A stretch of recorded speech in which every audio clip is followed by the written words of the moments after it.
మేడిగడ్డ కుప్ప కూలింది ఏమైతుందా ఒకటి ఓ పిల్లర్ గుంగిపోతే ఏమైతుంది ప్రాజెక్ట్ అంటుంది కదా అంటారు. హరీష్ రావు గారు నీ గుండెకాయ ఊడబీక్తే నీకు తెలుస్తా మొత్తం బాడెంత 6 అడుగులు ఉన్నావు, గుండె తీసి పక్కకు పెట్టు, నువ్వు ఉంటావో లేదో చూద్దాం.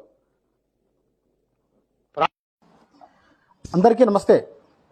నిన్న మన గౌరవనీయులు మన ముఖ్యమంత్రి రేవంత్ రెడ్డి గారు మేడిగడ్డను ఉద్దేశించి మాట్లాడుతూ హరీష్ రావు గారు మీ గుండె తీసి పక్కకు పెట్టినప్పుడు తెలుస్తుంది మేడిగడ్డ ఎక్కడ వస్తుందా రాదా అని చెప్పేసి మాట్లాడినావు. నిజమే ముఖ్యమంత్రి గారు మీరు అన్నట్టుగా హరీష్ రావు గారు గుండె తీసి పక్కకు పెట్టినా, మీ గుండె తీసి పక్కకు పెట్టినా, ఎవరు గుండె తీసి పక్కకు పెట్టినా కూడా మనిషి చనిపోతాడు. నిజమే. కానీ మాకు తెలిసోతిలోకి అడుగుతున్నాం, ఏమనుకోవద్దు. మరి చనిపోయిన మనిషి కాలు చేత ఆడిస్తాడా? మరి కాళేశ్వరం ప్రాజెక్టు అన్ని పనిచేస్తున్నాయి కదా, కాలువలు పనిచేస్తున్నాయి, టన్నీలు పనిచేస్తున్నాయి, సబ్స్టేషన్లు పనిచేస్తున్నాయి, రిజర్వాయర్లు పనిచేస్తున్నాయి, అన్నీ పనిచేస్తున్నాయి కదా.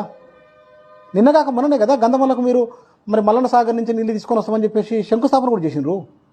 మరి అన్ని పని చేస్తున్నటువంటి కాళేశ్వరం ప్రాజెక్టు అసలు బతుకున్నట్ట చనిపోయినట్ట? బతుకున్న ఆ ప్రాజెక్టుని మరి ఏ ఉద్దేశంతో తీసుకుపోయి మార్చిలో నెడుతున్నావు? దాంట్లో మర్మం ఏంది? సమాధానం మీరే చెప్పాలి.